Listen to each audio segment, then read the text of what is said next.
എല്ലാവർക്കും നമസ്കാരം. ഞാൻ ഇന്ന് ഉണ്ടാക്കാൻ പോകുന്ന ഒരു സൂപ്പ് കറിയാണ്. അപ്പോൾ അതിന് എങ്ങനെയാണ് ഉണ്ടാക്കുന്നതെന്ന് നമുക്ക് വീഡിയോ ഒന്ന് കണ്ടു നോക്കാം. അപ്പോൾ നമുക്ക് അതിലേക്ക് ആവശ്യമായ സാധനങ്ങൾ എടുത്തു വച്ചിട്ടുണ്ട്. കുറച്ച് ഇഞ്ചി വേണം, ചെറിയ ഉള്ളി വേണം, പച്ചമുളക് വേണം, വെളുത്തുള്ളി വേണം, കറിവേപ്പില വേണം. ഇത് നമുക്കെല്ലാം കൂടെ മിക്സിയിലിട്ടൊന്ന് പേസ്റ്റാക്കി, എന്നാൽ ഫൈൻ പേസ്റ്റ് ആക്കണ്ട, ഒന്ന് ക്രഷ് ചെയ്യണം. എന്നാൽ അതിൽ ഇച്ചിരി കൂടെ കൂടുകയും വേണം. ആ രീതിയിലൊന്ന് അരച്ചെടുക്കുക. ഇതിലേക്ക് കുറച്ച് പൊടികളും നമുക്ക് ആഡ് ചെയ്യണം. അത് ഞാൻ കാണിച്ചു തരാം. ഇതിലേക്ക് നമുക്കൊരു 1/2 സ്പൂൺ മഞ്ഞൾപ്പൊടി ഇട്ട് കൊടുക്കാം. ഇനി ഇതിലേക്കൊരു 2 സ്പൂൺ മല്ലിപ്പൊടി ഇട്ട് കൊടുക്കാം.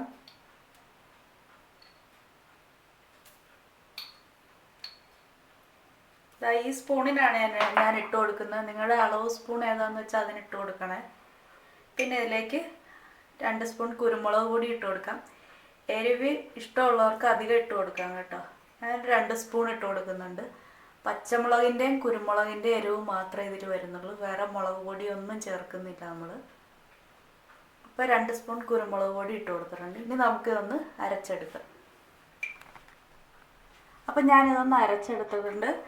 ഇതുപോലെ അരച്ചെടുക്കാനുള്ള ഫൈൻ പേസ്റ്റ് ആകരുത്, എന്നാൽ ചതഞ്ഞതുമല്ല. ആ രീതിയിലാണ് ഇത് ഞാൻ അരച്ചെടുത്തിരിക്കുന്നത്. ഇനി നമുക്കിതൊരു മൺചട്ടിയിലേക്ക് ഇട്ട് കൊടുക്കാം. മൺചട്ടിയിലാണ് ഇതുണ്ടാക്കുന്നത്. നമുക്കിനി ഇത് അങ്ങോട്ട് ഇട്ട് കൊടുക്കാം. അപ്പം ഞാൻ മൺചട്ടി സ്റ്റൗവിൽ വെച്ചിട്ടുണ്ട്. ഫ്ലെയിം ഓൺ ചെയ്തിട്ടില്ല. ഇത് ഞാനപ്പോൾ അതിലേക്ക് ഇട്ട് കൊടുക്കുകയാണ്. അതിനുശേഷം വെള്ളമെല്ലാം ഒഴിച്ച് ആവശ്യത്തിന് വെച്ചതിന് ശേഷം നമ്മൾ ഫ്ലെയിം ഓൺ ചെയ്യുള്ളൂ.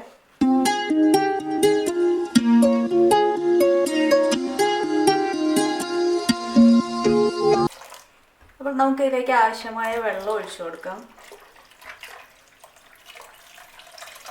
ഇത്രയും വെള്ളം മതിയാവും. ഞാൻ 1/2 കിലോ മീനാണ് എടുത്തിരിക്കുന്നത്. അപ്പോൾ ഇത്രയും വെള്ളം മതിയാവും. ഇനി നമുക്ക് ഇതിലേക്ക് പുളി ഞാൻ സോക്ക് ചെയ്യാൻ വെച്ചിട്ടുണ്ട്, അതിട്ട് കൊടുക്കാം. പുളി ഞാൻ സോക്ക് ചെയ്യാൻ നേരത്തെ വെച്ച ഇതും കൂടെ ഇട്ട് കൊടുക്കാം. ഇനി ഫ്ലെയിം ഓൺ ചെയ്ത് ഇതൊന്ന് തിളയ്ക്കുന്നവരെ വെയിറ്റ് ചെയ്യുക.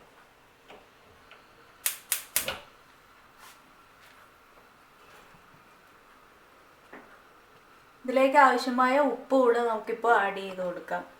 ബാക്കി പിന്നെ ഉപ്പ് കുറവാണെങ്കിൽ പിന്നീട് ആഡ് ചെയ്ത് കൊടുക്കാം.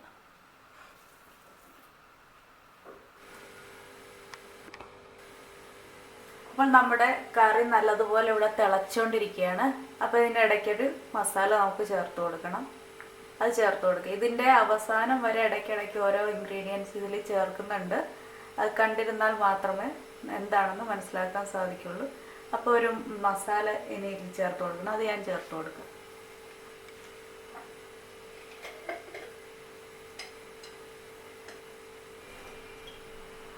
അപ്പോൾ അതിലേക്കൊരു 1/4 സ്പൂൺ പെരിഞ്ജീരകപ്പൊടി നമുക്ക് ആഡ് ചെയ്ത് കൊടുക്കാം.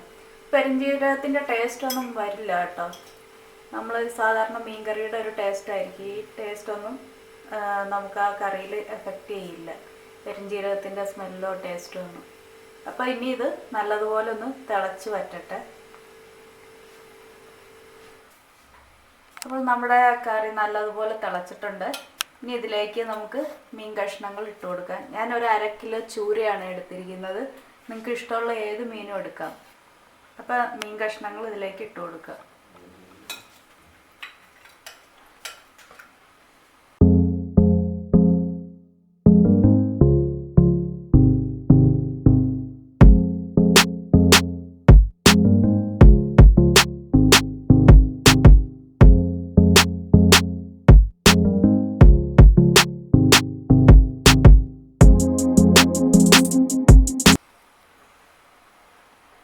അപ്പോൾ മീൻ കഷ്ണങ്ങളെല്ലാം ഞാൻ ഇട്ട് കൊടുത്തിട്ടുണ്ട്.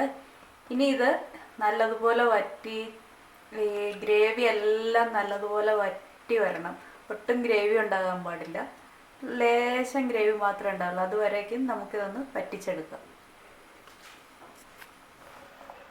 ഇവിടെ നമ്മുടെ മീൻ കഷ്ണങ്ങൾ നല്ലതുപോലെ ഇതിൽ കിടന്ന് നല്ലതായിട്ട് തിളച്ചുകൊണ്ടിരിക്കുകയാണ്. നല്ലതുപോലെ ഒന്ന് വറ്റി വരണേ. നമുക്ക് അതുവരെയൊക്കെ ഒന്ന് വെയിറ്റ് ചെയ്യാം. ഇപ്പോൾ നമ്മുടെ സൂപ്പ് കറി ഏകദേശം ഒരു പകുതി പാകമായിട്ടുണ്ട്. ഇത്രയും വറ്റിയാൽ പോരാ കേട്ടോ. ഇതിപ്പോൾ കുറച്ച് ഗ്രേവി ഉണ്ട്. ഇനി ഒന്നുകൂടെ ഇത് വറ്റി ഗ്രേവി നല്ലതുപോലെ ഒന്ന് വറ്റണം. ഇതിൽ ഞാൻ കുടംപുളിയാണ് യൂസ് ചെയ്തിരിക്കുന്നത്. നിങ്ങൾക്ക് വാളംപുളി യൂസ് ചെയ്യുന്നവർക്ക് അത് വേണേൽ യൂസ് ചെയ്യാം കേട്ടോ. ഞങ്ങൾ സാധാരണ മീനിൻ്റെ ഒക്കെ കുടംപുളിയാണ്, അതുകൊണ്ടാണ് ഇതിട്ടത്. നല്ലതുപോലെ ഒന്നുകൂടെ വറ്റി വരട്ടെ.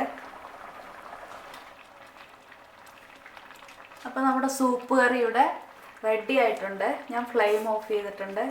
എൻ്റെ ഗ്രേവി എല്ലാം നല്ലതുപോലെ വറ്റി. ഒന്നുകൂടെ വറ്റിക്കാം, പക്ഷേ ഞാൻ ഇത്രേ വറ്റിച്ചുള്ളൂ. കുറച്ചുകൂടെ വേണമെങ്കിൽ വറ്റിക്കാം.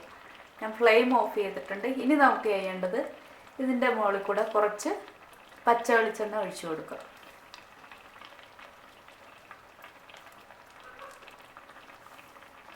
എന്നിട്ട് ഒന്ന് ഇളക്കി നമുക്ക് സെർവ് ചെയ്യാം.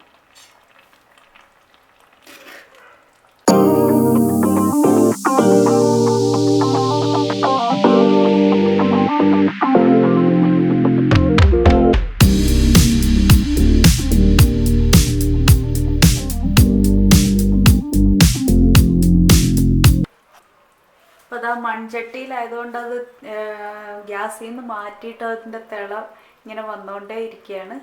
അപ്പോൾ നമ്മുടെ സൂപ്പ് കറി ഇവിടെ റെഡി ആയിട്ടുണ്ട്. അടിപൊളി ടേസ്റ്റാണ്. കപ്പയുടെയും ചോറിൻ്റെയും കൂടെ കഴിക്കാൻ വളരെ ടേസ്റ്റിയാണ്. അപ്പോൾ ഇതെല്ലാവരും ഒന്ന് ട്രൈ ചെയ്ത് നോക്കണേ. അപ്പോൾ എൻ്റെ ഈ വീഡിയോ ഇഷ്ടമായാൽ നിങ്ങൾ ലൈക്ക് ചെയ്യാനും ഷെയർ ചെയ്യാനും കമൻറ്റ് ചെയ്യാനും മറക്കരുത്. അതോടൊപ്പം തന്നെ സബ്സ്ക്രൈബും ചെയ്യുക. അപ്പോൾ ഒരു കുഞ്ഞു ബെല്ല് വരുവേ. അതിൽ ഓൾ എന്ന ഓപ്ഷൻ കൊടുത്ത് ഓണാക്കി വെച്ചാൽ ഞാനിടുന്ന വീഡിയോസിൻ്റെ എല്ലാം നോട്ടിഫിക്കേഷൻ നിങ്ങൾക്ക് അപ്പോൾ തന്നെ കിട്ടുന്നതാണ്. അപ്പോൾ അടുത്ത വീഡിയോയുമായിട്ട് ഞാൻ ഉടൻ തന്നെ വരാം. അതുവരേക്കും ബൈ.